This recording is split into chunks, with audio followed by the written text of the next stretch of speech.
24%를 공제받아야 될 거를 80% 공제한 걸로 신고했으니까 세금 400만 원을 신고했는데 미통산하게 되면 세금이 3,600만 원 나옵니다.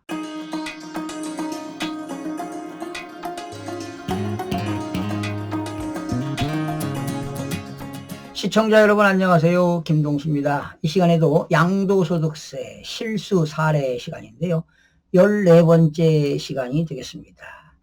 자, 이 시간에는요, 여러분들이 부모로부터 상속받은 주택을 또 양도하는 경우가 있잖아요.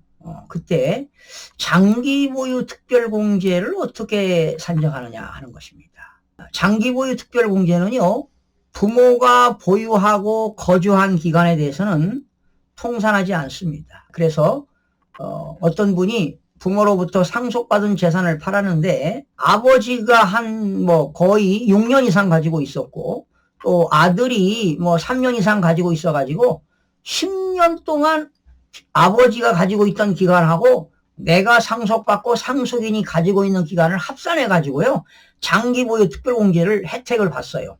그런데 세법에서는 상속받은 주택에 대해서는요, 장기보유 특별공제 혜택이 적용되지 않습니다.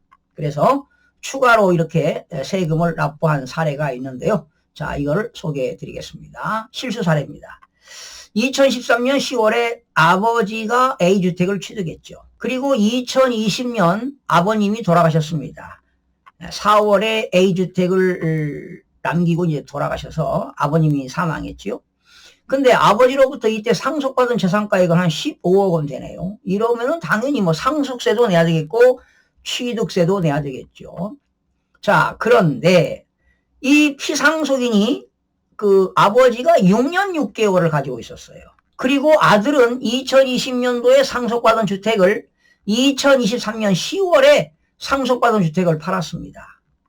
상속 당시는 15억이었는데 20억에 팔았죠. 그러면 양도차익이 5억 생겼습니다. 당연히 이제 세금을 내야 되겠지만 이때 상속인은 3년 6개월을 보유했습니다. 그러면 아버지가 보유한 6년 6개월과 아들이 보유한 3년 6개월 합치니까 10년이 넘었죠. 그러면 아버지가 보유한 기간과 아들이 보유한 기간 또 거주한 기간을 합치면 10년이 넘으니까 이 아들은 팔고 장기보유 특별공제를요, 무려 80%를 공제받았습니다. 그런데 공제가 안 된다는 것입니다. 상속받은 주택에 대해서는요, 장기보유 특별공제는 상속인이 상속받고 그 자기가 보유한 기간 3년 6개월 보유하고 거주했으면 이것만 장기보유 특별공제가 있다는 사실입니다. 이러한 내용들도 일반인들이 이건 전문적인 거기 때문에 잘 알 수가 없는 것이지요. 당해봐야만이 아는 겁니다. 자, 그래서 김성실 씨는 동일 세대입니다. 아버지하고 같이 사는 거예요. 부친 사망으로 상속받은 주택을 2023년 10월에 20억에 양도하였다. 그런데 고가주택이죠. 1세대 1주택은 12억 원까지는 세금이 없지만 12억 원 초과분에 대해서는 세금을 내요. 그런데 아버지하고 아들이 동일 세대원으로서 부친이 보유 거주한 기간 6년 6개월 통산해서 장기보유 특별공제 적용을 받을 수 있는 것으로 이 사람은 잘못 알았던 것이지요. 그래서 1세대 1주택이기 때문에 장기보유 특별공제 10년 이상 보유하고 10년 이상 거주했으면 80% 공제 받잖아요. 그래서 이 사람은 보유기간 10년에 1년에 4% 40%, 거주기간 10년이니까 1년에 4%씩 40%, 결과적으로 최고 장기보유 특별공제 80%를 공제받았습니다. 그런데 원래 김성실 씨는 A주택을 보유 거주한 기간이 3년 6개월에 대해서만 장기보유 특별공제를 받습니다. 그러면 3년이니까 12%, 거주했으니까 12%니까 결과적으로 김성실 씨는 24%만 적용이 되는 것을 80%를 공제해가지고 계산했기 때문에 당연히 추가로 세금 내야 되겠죠. 그러면 장기보유 특별공제는 보유기간 3년, 거주기간 3년이니까 각각 12%니까 24%를 공제받아야 될 거를 80% 공제한 걸로 신고했으니까 당연히 얼마를 냈느냐? 통산했어요. 피상속인이 보유한 기간과 상속인이 보유 거주한 기간을 통산하니까 세금 400만 원을 신고했는데 미통산하게 되면 세금이 3,600만 원 나옵니다. 그래서 추가로 세금을 납부한 사실이죠. 자, 보실까요? 1세대 1주택자가 2년 이상 거주한 주택을 양도하는 경우 보유기간 및 거주기간에 대하여 연 4%입니다. 보유기간 4%, 1년의 거주기간 4%, 최대 80%의 장기보유 특별공제를 받을 수 있지요. 그리고 이거는 1세대 1주택자가 무조건 2년 이상 거주해야만이 됩니다. 그러나 상속받은 주택의 장기보유 특별공제율 계산 시 보유기간과 거주기간은 상속인이 상속주택을 취득한 날, 그러니까 아버지가 돌아가신 상속인의 취득 시기는 언제냐? 피상속인의 사망일입니다. 그걸 우리는 법률용어로 상속 개시일로부터 계산하는 것이 원칙입니다. 따라서 김성실 씨는 상속으로 취득한 A주택을 3년 6개월 보유 거주하다가 양도하였으므로 1세대 1주택 장기보유 특별공제는 보유기간 3년 12%, 거주기간 3년 12%니까 총 80%가 아니라 24%, 양도차익에 대하여 24%만 공제가 됩니다. 즉 상속주택 양도 시에는 1세대 1주택 비과세 여부를 판정할 때는 피상속인과 동일 세대원으로서 피상속인이 보유한 보유 거주기간 통산하는 겁니다. 그러니까 1세대 1주택인데요. 12억 원이 초과가 안 되는 겁니다. 이때 12억 원까지는 세금이 없는데 1세대 1주택 비과세 여부를 판정할 때는 피상속인이 보유한 기간과 거주한 기간을 합쳐줍니다. 그러나 장기보유 특별공제는 절대로 합치지 않습니다. 그러나 보세요. 1세대 1주택 장기보유 특별공제율은 계산할 때는 피상속인과 동일한 세대원으로서 동일한 세대원이라 하더라도 보유기간, 거주기간을 통산하지 않습니다. 그리고 상속 개시일로부터 계산하는 것이다. 동일 세대원으로서 아버지하고 아들이 동일 세대원입니다. 주택을 취득하더라도 일반적으로 장기보유 특별공제는 본인이 취득한 날로부터 계산한다. 본인이 취득한 날은 바로 뭡니까? 상속 개시일이 되겠죠.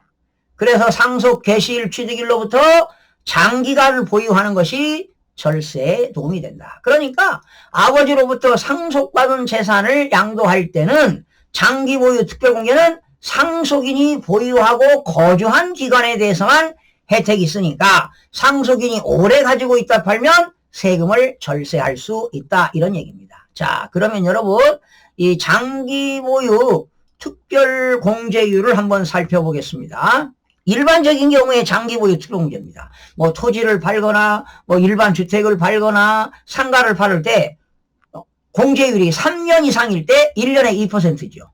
그러면 3년 이상 4년 미만은 6%, 4년 이상 5년 미만은 8%, 1년에 2%씩이니까 5년 이상 6년 미만은 10%, 6년 이상 12%, 7년 14, 8년 16 해서 14년일 때 28%, 최고 15년 보유했다, 최고 일반적인 경우에 장기보유 특별공제율은 최고가 30%입니다.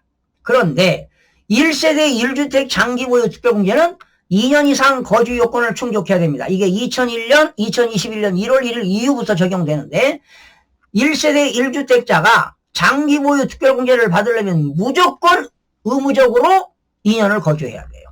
자, 그러면 보실까요? 보유기간 3년일 때 1년에 4%니까요 12%, 4년 보유했다 16%, 10년 이상 보유했다 40%, 거주기간을 3년 이상 보유했다면 3, 4, 12, 12%죠. 그러나 2년만 거주했다면 8%입니다. 8%. 최소 8%. 무조건 2년 거주하면 8% 공제받습니다. 거주기간이 4년이다. 16%. 5년이다. 그러면 5년을 보유하고 5년을 거주했다. 합계가 40%. 10년 이상 보유하고 10년 이상 거주했다. 최고 80%까지 공제가 가능합니다. 자, 보세요. 보유기간이 3년 이상 혹은 거주기간이 2년 이상 3년 미만인 경우는 20%입니다. 보세요. 보유기간 3년이니까 1년에 4%니까 12%에다가 2년 이상 3년 미만 거주했다면 8% 아닙니까?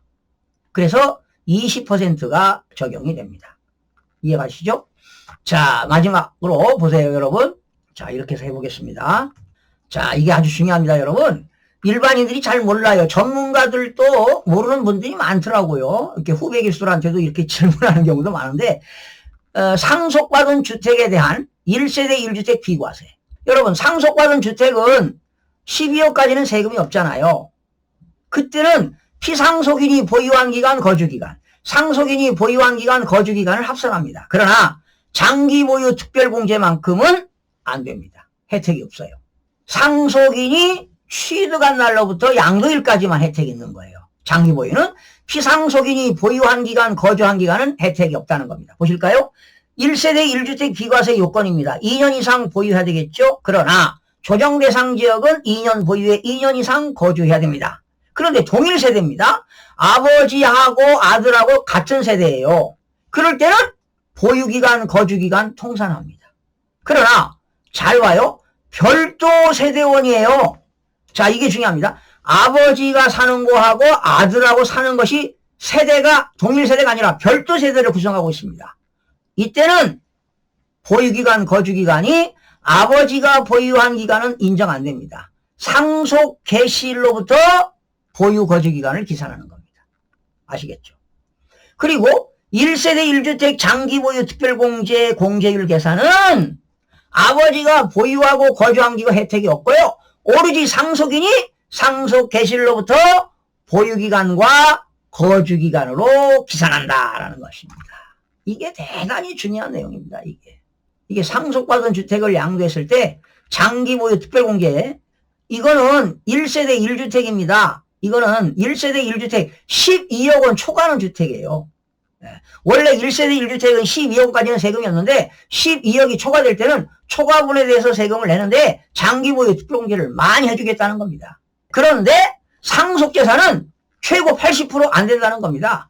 상속 개시일로부터니까 아버지 돌아가셔가지고 상속받고 상속 개시일로부터 상속인이 10년 보유하고 10년 거주하면 당연히 80% 공제해주겠죠. 그러나 상속인이 상속 개시일로부터 뭐 3년 보유하고 3년 거주했다.